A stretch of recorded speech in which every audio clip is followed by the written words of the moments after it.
Hello people. Hello my people. Today matter get as e be get as e be my people.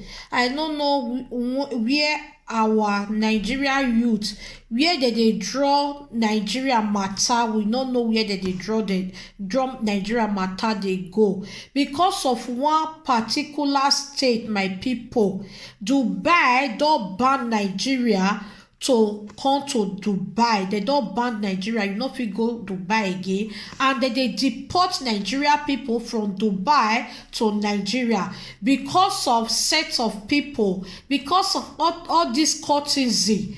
Dubai don't ban Nigerians. They deport Nigerians go Nigeria. So my people, good morning, good afternoon, good evening, depends on where you are watching me. I greet you all according to your time. How now there, my people, please, if you come across my video, you have not subscribed to my YouTube channel, please support your sister, support your girl, support your auntie, subscribe to Pretty Girl TV. As you do so, God bless you. Don't forget to hit that red button, don't forget to like, and don't forget to share. As you do so, may God Almighty bless you all in Jesus name. So my people, today matter we all yegbe, because all these courts of 18, the way where they bring Nigeria name down now is really too much.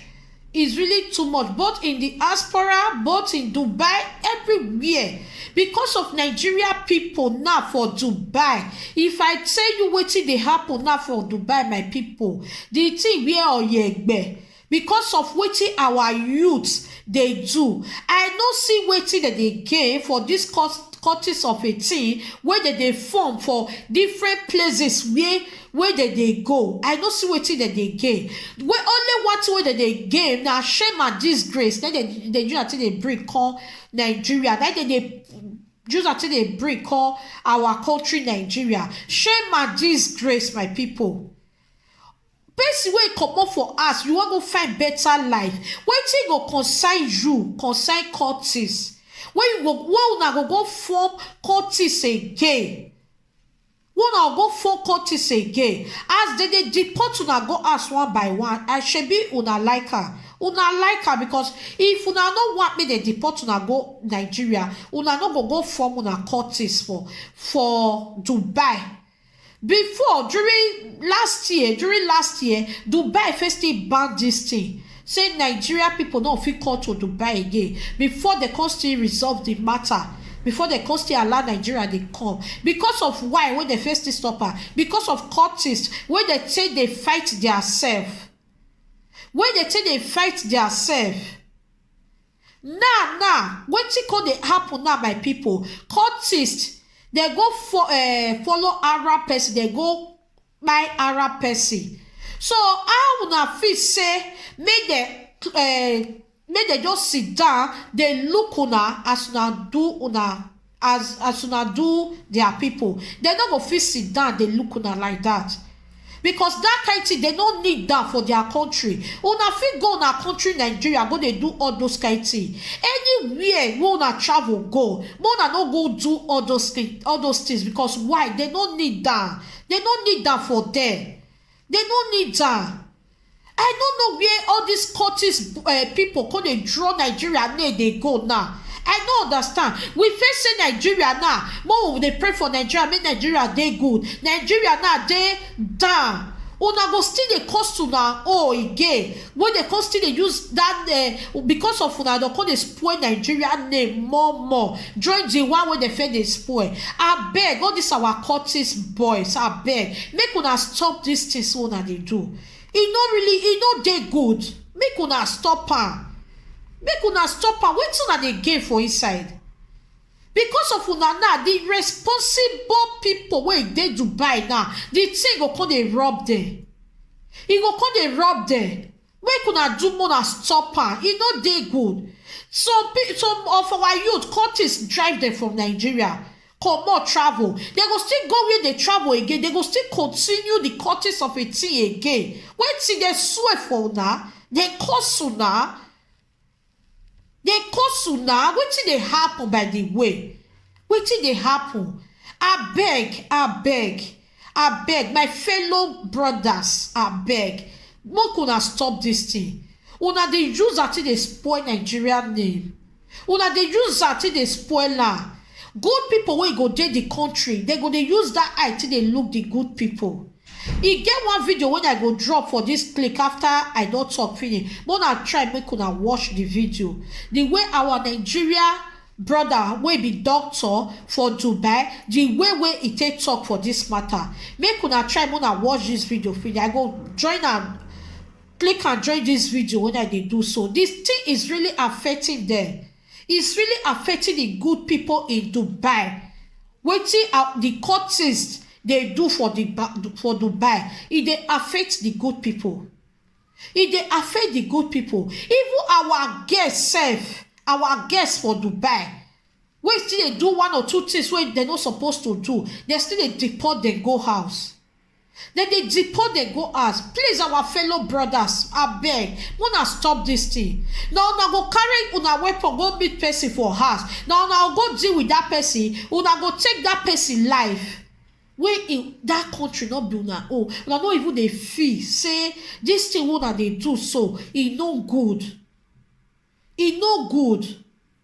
Una go dey fight each other. Na so una dey do am for the country una for comot. Na also fight una dey fight each other.